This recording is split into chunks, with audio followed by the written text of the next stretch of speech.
Assalamu alaikum wa rahmatullahi wa barakatuh. First, I would like to give my condolences to the Turkish government and the Turkish people for the earthquake, and may Allah be with you, and inshallah Turkey will get back on track. Secondly, I would like to wish everybody a happy Ramadan, and I hope this month will be a blessing on all of us, inshallah. Today, I'll present a paper entitled The Effect of COVID-19 on the Convergence of the Jordanian Economy towards a Competitive Economy. Jordan is a small and open economy. Its economy is trying to converge to a competitive economy. A competitive economy is an economy that tries, or its aim is to use its resources efficiently in order to produce the maximum amount of production. Now, this paper will try and analyze how COVID-19 can affect the convergence of such an economy, Jordan's economy, towards a competitive economy. A competitive economy has 12 pillars. COVID-19, as a result, can affect 3 of those pillars. The reaction of the Jordanian government towards COVID-19 was quick, fast, and firm. The government had placed the health of its citizens over any economic gain, which was, of course, a positive indicator.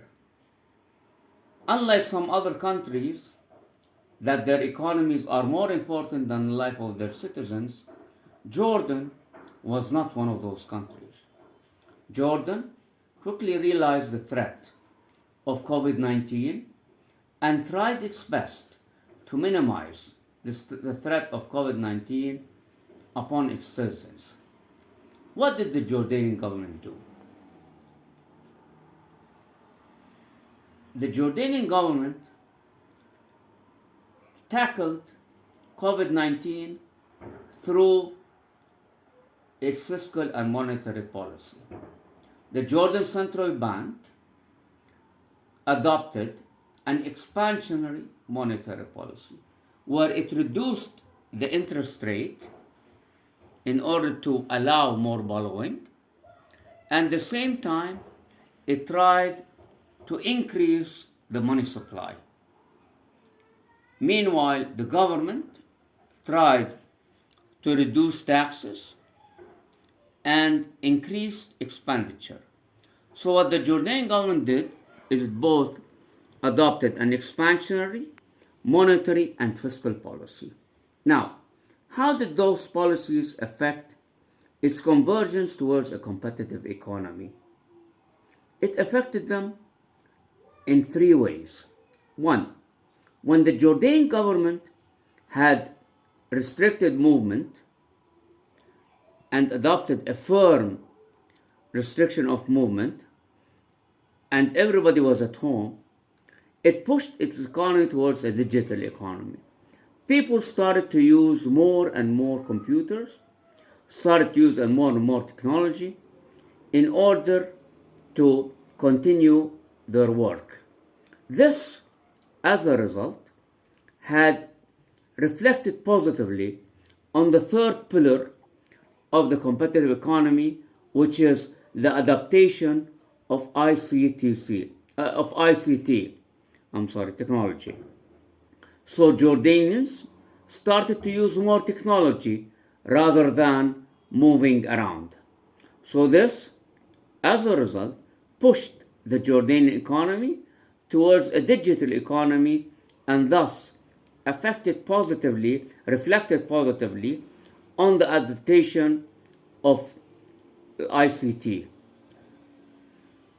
The second thing is, when the Jordanian government had restricted the movement, its imports of oil had decreased because people started using less cars, of course, to move around. So the use of less cars, less imports into the country, which was a positive effect, which had a positive effect on the Jordanian economy, where its imports were reduced from the oil. And this, of course, reflected on the fourth pillar of the competitive economy, which is the macroeconomic stability and the percentage of imports from the GDP. Now, the second thing is, as a result of the reduction of the interest rate and the expansionary monetary policy, there was a reduction in the inflation. And this reduction in inflation had also reflected positively on the macroeconomic stability, on the fourth pillar of the competitive economy. Now, it also affected the fifth pillar, which is the health, life expectancy. Now, as a result of the Jordanian government quick reaction and strict measures, where it restricted the measures of its citizens, it helped to save the lives of its citizens, and thus Jordanians had lived, their life expectancy was not affected, and their health was not affected. So it was minimized. The effect of COVID-19 on their health was minimized.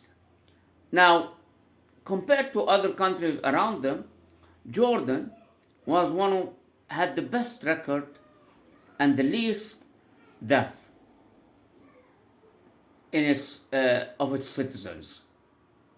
Unlike, for example, Israel, where the economy is somewhat more important, Jordan had lower death rate from COVID-19 than Israel, which was a good indicator for Jordan.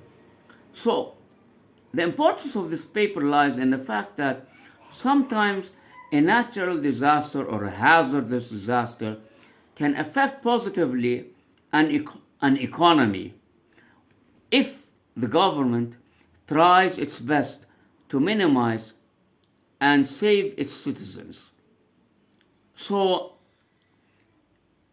in restricting the movement and the closures that resulted from COVID-19, Jordan had some benefits.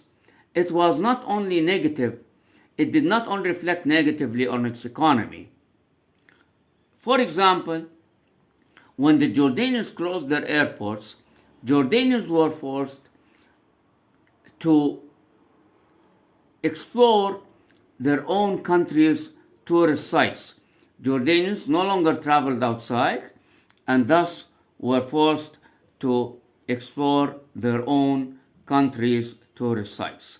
And then the other effect, that the demand for the health and health products had increased in Jordan, which was also reflected positively on their economy. So, again, the importance of this paper, the reason that this paper was written, is to try and reflect and show that sometimes, although there's a natural disaster, right, but also, in spite of a natural disaster, we can always try to minimize the effect of a natural disaster and sometimes try to positively reflect on an economy caused by the natural disaster. And I think this is a good topic because natural disasters are occurring more and more in the world, and I think an economy has to now try to absorb and adopt and take into account these natural disasters and try to overcome them. I hope my presentation was clear, and I would like to thank everybody for listening. And again, I would wish the Turkish government and the Turkish people all the best. And like Jordan, I hope Turkey will come out of all these earthquakes stronger, with a stronger economy and a better future. Thank you very much. Wassalamu alaikum wa rahmatullahi wa barakatuh.